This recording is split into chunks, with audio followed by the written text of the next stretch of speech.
Welcome to our channel masalas kitchen. ఈరోజు వినాయకునికి ఇష్టమైన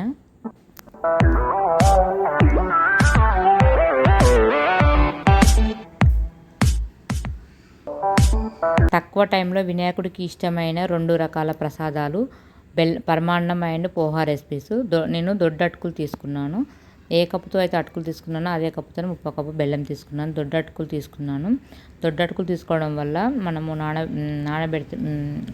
నానబెడితే మెత్తకావు. ఇలా మనం వడబోసక ఉంటుంది కదా, అందులో వేసుకొని కొన్ని వాటర్ యాడ్ చేసుకుంటూ నానబెట్టుకోవాలి. ఇప్పుడు స్టవ్ ఆన్ చేసి 2 స్పూన్లు నెయ్యి వేసి మన డ్రై ఫ్రూట్స్ ఉన్నాయి కదా, కాజు, బాదం, కిస్మిస్లు అవన్నీ ఫ్రై చేసుకోవాలి.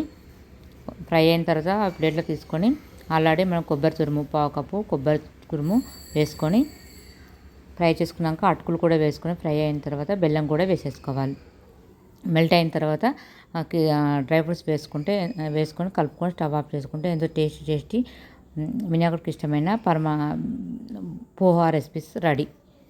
ఇప్పుడు మనం పరమన్నాన్ని చూద్దాము. పరమన్నం తక్కువ టైంలో ఈజీగా బిగినర్స్ కానీ వర్కింగ్ ఉమెన్స్ కానీ ఈజీగా చేసుకోవడానికి చూపిస్తున్నాను. చిన్న కప్పు బియ్యం తీసుకొని ఒక 1 అవర్ నానబెట్టేసుకొని, ఇప్పుడు పెద్ద కుక్కర్ ఉంది నాకు. ఆ కుక్కర్ కష్టమే, కొంచెమే కాబట్టి పెద్ద కుక్కర్లో నేను వాటర్ పోసి ఒక ప్లేట్ పెట్టుకొని ఆ గిన్నె పెట్టేసుకొని ఒక 3 విజిల్స్ వచ్చే వరకు ఉడికించుకున్నాను.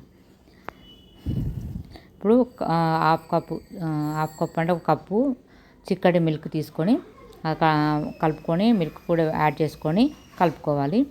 మిల్క్ స్టవ్ ఆఫ్ చేసుకొని 2 నిమిషాలు చల్లారిన తర్వాత అప్పుడు బెల్లం యాడ్ చేసుకోవాలి. వేడి మీద వేసుకుంటే పాలు విరిగిపోతాయి. ఇప్పుడు బెల్లం వేసుకున్న తర్వాత మెల్ట్ అయిన తర్వాత డ్రై ఫ్రూట్స్ వేసుకొని సర్వ్ చేసుకుంటే ఎంతో టేస్టీ వినాయకుడికి ఇష్టమైన పరమాన్నం రెడీ. నేను తక్కువ టైంలో ఈజీగా 2 రకాల ప్రసాదాలు వినాయకుడికి ఇష్టమైన 2 రకాల ప్రసాదాలు చూపించాను. పరమాన్నం అండ్ పోహా రెసిపీస్. ఈ వీడియో మీకు నచ్చినట్లయితే సబ్స్క్రైబ్ చేసుకోండి, లైక్ చేయండి, షేర్ చేయండి, కామెంట్ చేయండి. ప్లీజ్ సపోర్ట్ చేయండి friends. Please subscribe. Thanks for watching.